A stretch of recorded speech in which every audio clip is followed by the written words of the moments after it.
Hello, magandang gabi.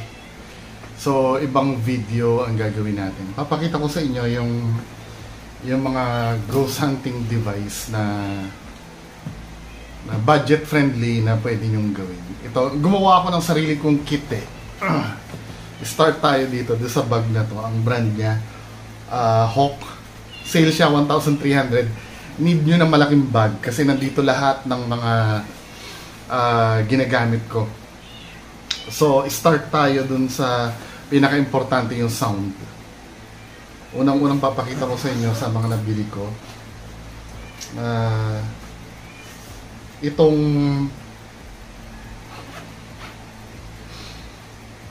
wireless microphone. Importante ito mga men. Ang tatak niya ay TMW. So, ilalagay ko yung presyo dito sa gilid. Dito. Para alam nyo kung magkano yung mga nagastos ko. So, ang tatak nito ay TMW. I know, may mga expensive nito, pero yung pinakamura, ang gusto ko kasi, meron kasi mga wireless na microphone. May nabili na ako before, kaya lang walang case eh. Mas gusto ko may case, mawalain kasi ako. Parang alam niyo yung mga wireless headset. Ganito yung itsura niya. May charging box na siya. Para isang bitbita na lang, hindi yung 3 piraso nagkakandawalaan. So, testingin natin mga kababayan ko. Kasi importante, ito yung inuna ko para magamit ko eh. So, ito sa loob, may receiver siya, sasaksak mo sa cellphone. Then, itong isang, actually dalawa tong microphone na kasama. Isa lang gagamitin ko. 2 microphone at isang receiver. Tingnan natin kung maganda yung kuha niya, no? Sasaksak ko na. So, okay na? Okay na microphone? Mas maganda ang audio ko ngayon, ano? So, ilalagay natin. Importante kasi ito, mga men. Minsan kasi, pagka nasa exploration kayo, pangit na yung hindi na naririnig yung audio nung nagsasalita. Nilayuan ko ng konti yung camera para malaman nyo kung gaano kalayo ang range. Actually, kahit 30 meters ang layo, ganito pa rin kaklaro yung boses ko. As long as nagamit ko yung microphone. Dito siya, So, nakita nyo naman kung magkano. I-add natin bandang huli kung magkano mga nagastos ko.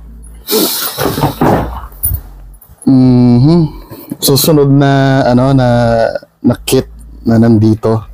Yung mga importante, yung mga binili ko.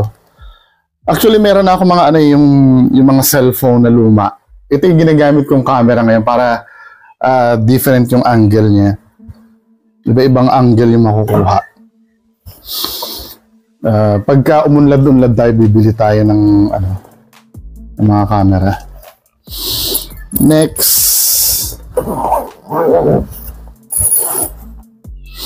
Ito, importante to mga men. Nabili ko, ito yung presyo niya Ito yung waist bag. Diba? Ito yung nasa na pwede mong strap sa leg mo. Nasa mo yan nasa leg. Para hindi ko mawala. Parang quick draw style siya na belt bag.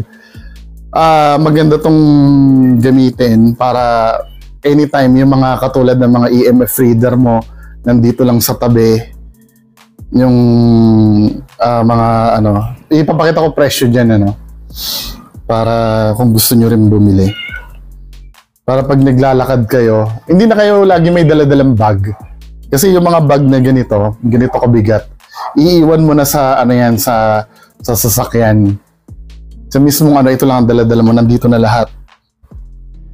Then ito, papakita ko sa inyo yung main gamit ko pang vlogging. Ito yon mga men. So, 2 uri to. Ang tatak nito, underwear. Papakita ko sa inyo yung presyo nung underwear. Ito. Pag binili mo siya, ito lang siya. tama lang ganitong ganito kalaki. Dali, marami kasi akong kinabit dito para madaling magamit Ito lang mismo, papakita ko yung presyo dyan sa tabi. Ito yung gamit ko sa pagbablog. Kasi ito, mini, cute niya to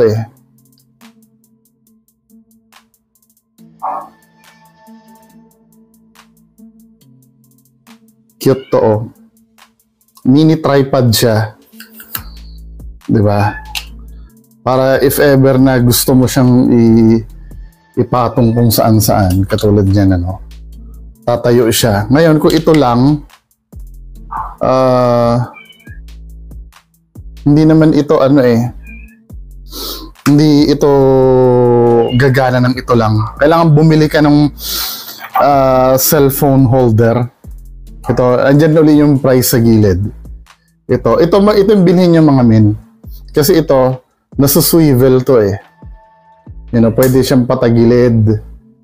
Pwede siyang Then ang maganda dito, pwede kang patagilid nilagay. Pwede kang, may siya lagayan ng ilaw. Papakita ko sa inyo mamaya kung paano ilalagay yung ilaw na nabili ko.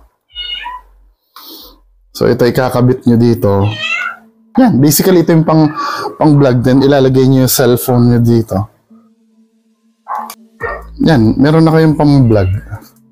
'Di ba? Ngayon, meron ako nabili, mga kababayan ko.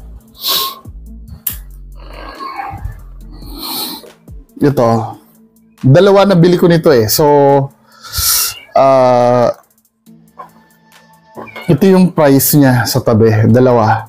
Yung mura lang muna bilhin natin. Importante kasi ito Pag madilim yung yung kuha mo, yun ang purpose kung bakit may notch siya dito. Kasi ito, kinakabit dito sa taas. Yan Then ihigpitan mo. Para may ka,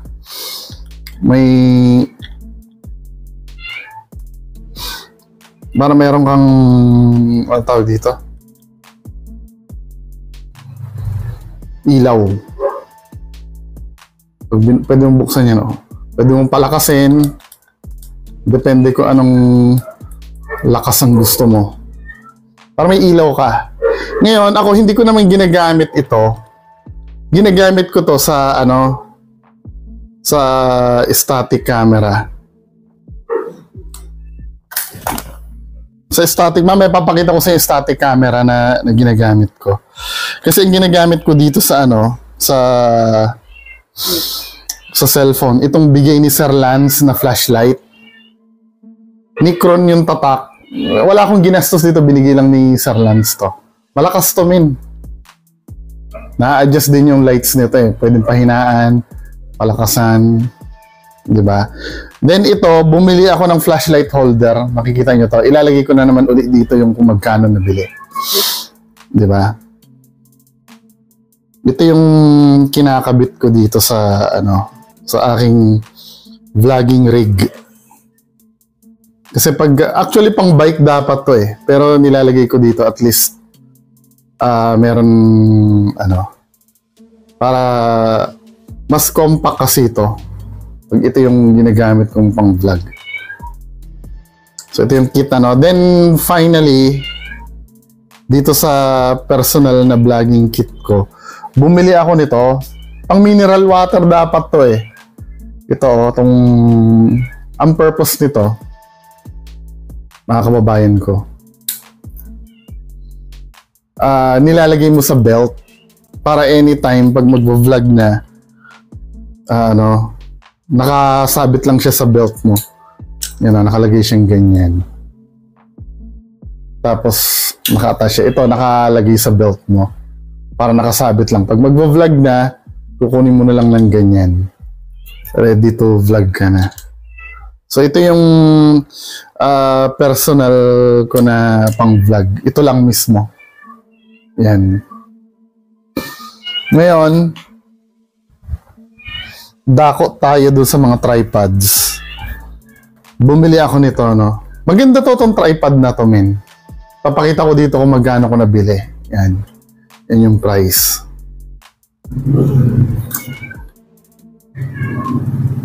Ang maganda kasi dito, ganyan lang siya kalaki. Pero, mataas siya. Yung itsura niya, oh. Hindi siya basta-bastang material. Pwede mong pababain. Ang maganda dito, may handle siyang gano'n, no? Para pwede mong itutok. Ngayon, dito na pwedeng ilagay yung nabili ko kanina. Bumili uli ako na isa eh. Ito, yun nilalagay dito sa ibabaw. Ito na naman uli yung presyo nito, no? Mas mura ito doon sa gamit ko doon sa personal rig ko. Ang maganda kasi dito, may notch siya para sa sa ilaw. Para pagka nag-set up ako ng camera, ng static camera, yun nakakuha lang sa akin. Yung cellphone nakalagay dyan, 'di ba? Babaan lang natin ng konti para makita nyo. O yan. Tapos yung ilaw lalagay nyo dito. Ito yung pang static camera ko.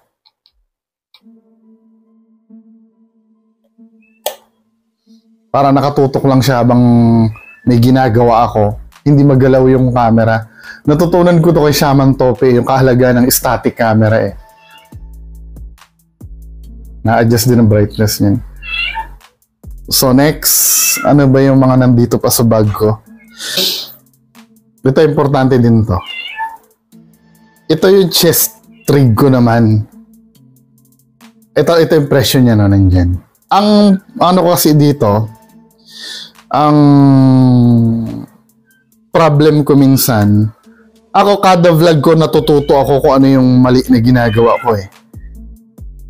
Yung mga huling vlog ko kasi, marami nagsasabi sa akin na laging nasa baba nakatutok yung camera. Oo nga naman, napapanood ko ibang vlog ko. Frustrating nga naman panoorin. Pero ano ba ang purpose kung bakit yung camera ko nakatutok sa baba lagi? Hindi nakatutok sa harap. Kasi mga men, pag madilim yung nilalakaran mo, syempre ang tendency titingin ka sa sa inaapakan mo. So yung camera iyuyuko mo rin dahil gusto mong makita, nandito kasi ilaw eh, yung flashlight eh. Yun ang pagkakamali ko. 'Di ba? Lagi nakatutok sa baba yung camera ko. Lalo na pagka halimbawa intense na yung nangyayari, hindi ko na namamalayan ko ano yung pinofokusan ng camera. So para maayos ko yung problem, bumili ako ng chest rig. Diba? Ang kahalagahan kasi nito, mga men, just in case na hindi maganda ang kuha ng dala-dala mong camera, ito yung backup. Dito ako kukuha ng footage. Dito sa chest rig na to. Ito yung ginamit ko dun sa sa bahay na tisa. Kasama ko si Sir I.M. Reverie. Now, may problema na naman dito. Di ba? Nagkaroon na naman ako ng problema dito.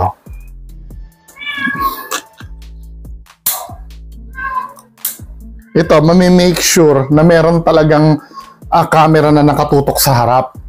Now, ano naging problema ko doon sa bahay tisa kung bakit hindi ko masyadong nagamit yung footage ng chest rig ko?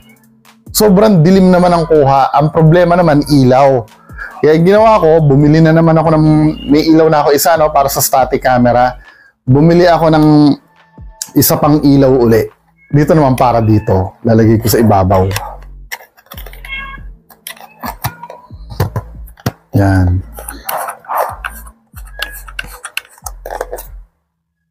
At least may ilaw na siya. Mukha lang akong engot. Pero mapapakinabangan yung footage. Ayan, at least kahit pa paano, kung may dala ako na pang vlog ko, di ba, nakukuha ko yung sarili ko at the same time, ito may nagro-roll sa harap ko na siguradong may ilaw. Kaya nga hindi ko napakinabangan yung footage ng chest rig ko kasi masyado madilim yung kuha sa harap kasi walang ilaw. O ngayon may ilaw na rin, may dala-dala na rin akong isa. At least kahit pa paano, kahit ibaling-baling ko yung ilaw, hindi nawawala ng ilaw yung camera dito. Para next time, meron akong footage na nasa harap ko, meron din akong dala-dala na kung gusto kong itutok sa taas, sa baba. Diba?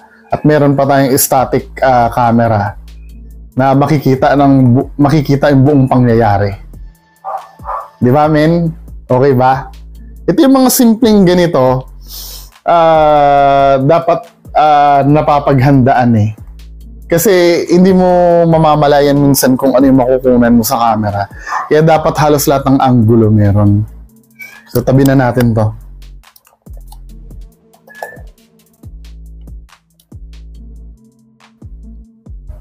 Pinaka-importante sa lahat, itong EMF reader. Kasi dito tayo mag-i-start kung saan kung saan tayo kukuha ng magandang spot. 'Di ba? Pinaniniwalaan na ang multo ay gawa sa EMF or may kinalaman sa EMF, kaya pagka naghanap tayo ng ite-relayan natin. Ang price nito ilalagay ko dito sa side na to. Pero definitely may mura nito eh. May murang, lately ko lang nalaman, may mga mura palang postings nito. Nitong EMF reader na to. Ang nabili ko lang yung medyo may kamahalan. Then bumili na rin ako nito. Papakita ko na naman kung magkano ko nabili dito sa gilid. Ito yung pang walkie-talkie to eh. Pero ginamit ko sa EMF reader. Kasi alam niyo kung anong purpose. Para madali kong makuha. Nakasabit lang ito sa belt ko. Always. Nakaganyan lang sa belt ko dito sa gilid. Pati itong pang vlogging kit ko, ganun din. Kasi ito yung dalawang importante eh. Dapat meron kayo niyan. Ito, sinama ko na rin bilhin to. Importante din kasi ito eh. Alam niyo kung ano to? Pag nandun ka sa lugar, nangangalay ka, pagod ka. Importante to. Ito ay upuan. Matibay siya. Kinaya ako nito, men. Di ba? Ipapakita ko sa inyo kung magkano ko nabili dito sa gilid.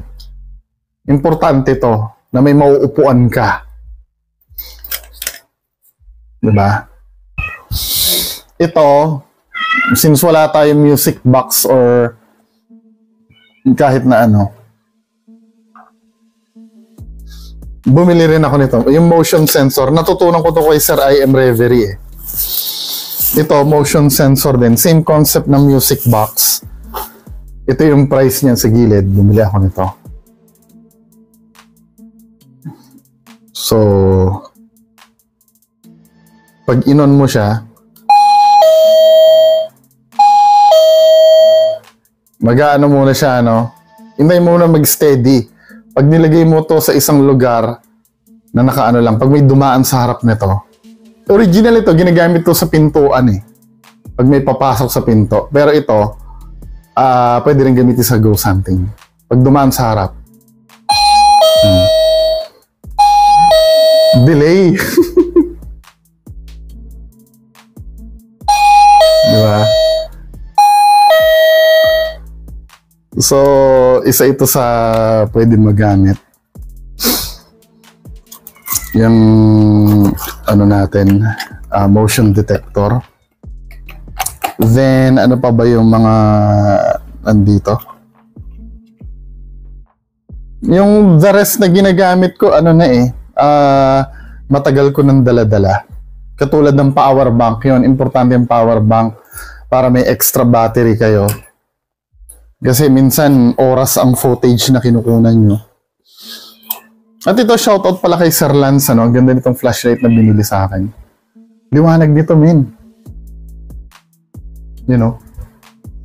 Just imagine ganito ka-liwanag. Hindi basta-basta ang flashlight nila Sir Lance. So sana, kahit pa paano, nabigyan ko kayo ng tip sa mga beginners dyan. Parehas nyo rin akong beginners. Itong mga gamit na to, dito lang yung iniisip ko na mga basic na kailangan meron kayo.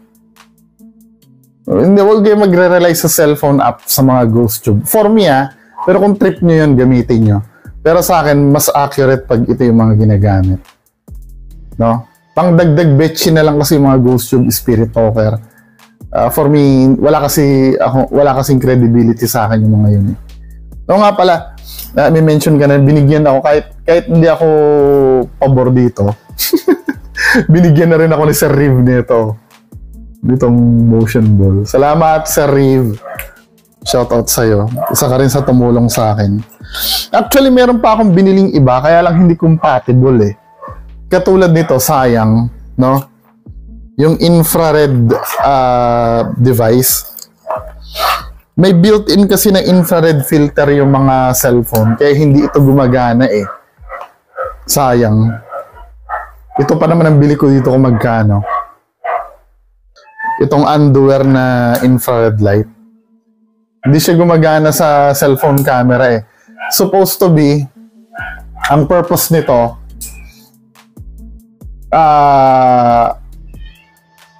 magkaroon ng night vision ang camera. Hindi pala siya compatible sa cellphone camera. 'Di ba? And meron pa pala isa, sorry. Kararating lang kasi nito eh. Bumili kasi ako ng isang bumili ako ng isang adapter lang naman para sa tablet ito. Para saan yung tablet? Hindi ko gagayahin si Kuya Red dito kasi sa tripod. Ialisin natin to ha. So ito, tablet holder. Kahit ano sigurong tablet. Pero sa iPad kasi, ang maganda sa iPad, ito yung iPad ko, iPad Pro. Ginagamit ko sa trabaho ngayon. Ang maganda kasi sa iPad Pro, yung microphone niya, 1, 2, 3. 3 microphones meron siya. Sensitive siya masyado sa sound. So, nakaisip ako ng paraan. Pag nagsama kami dalawa ni Sir Ponso, gagamitin ko to. So, ito yan mga kababayan ko. I-demonstrate ko sa inyo. So, bumili ako ng adapter ng tablet holder. Nasa tripod yung ano. Pwede itong gamitin sa EVP sessions. Yan. So, ito na yun, ano. So, ito ang gagawin ko, naka-standby lang tong itong iPad. Wala dapat magsasalita. Pupunta ako dito sa voice recording. Dito mangyayari yung magic sa EVP session. Actually, bala kong bumili ng boom microphone yung sobrang sensitive na mic. Pag mag-EVP session dito, pipindutin mo yung recording, makikita mo yung mga sound wave. Magtatanong ako pag nagsasalita ako, pumapalo yung sound wave, mga men. Bla bla bla bla bla. Kita nyo, gumagana yung sound wave. Or nabi-visualize mo na may pumapasok. Ngayon, pag tahimik ka, nakikita nyo yung ngaw-ngaw ng pusa ko, naka-capture. I-review natin Pag pinlay mo kasi yan, pag mga malalaki ang bukol na ganyan, ibig sabihin may nagsasalita. Makikita mo yung mga sound wave. Nagtatanong ako pag nagsasalita ako, pumapalo yung sound wave. Ngayon, dito, ang theory ko kasi, kung may sasagot sa'yo, may makikita kang maliit na bukol dyan, katulad nito mga to. Ito, ngaw-ngaw ng pusa ko to yung mga bukol na yan Pwede kasing yung mga yan, EVP yan.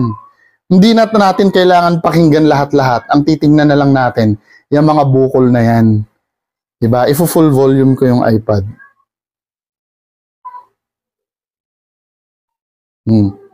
Ano ba yung mga bukol na yan sa sound wave? Pag pinlay mo, diba? Meow ng pusa ko yung makaka-capture.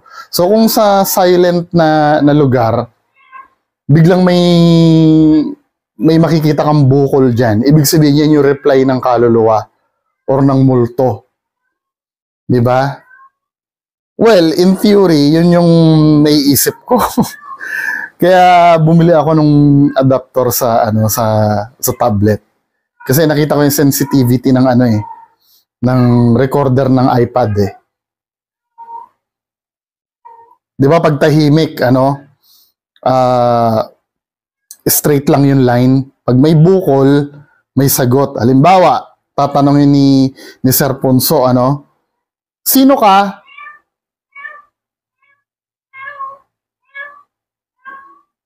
May question dito, sino ka?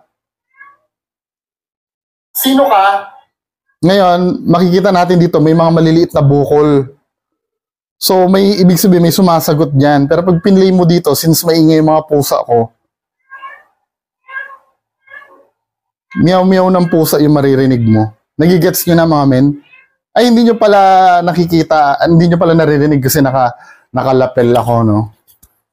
Inilipat ko yung lapel ko dito sa ano. Ngayon, pag pinlay nyo, asan ba speaker nito dito? Sino ka? Pagdating dito sa may mga bukol-bukol na to, pakinggan nyo.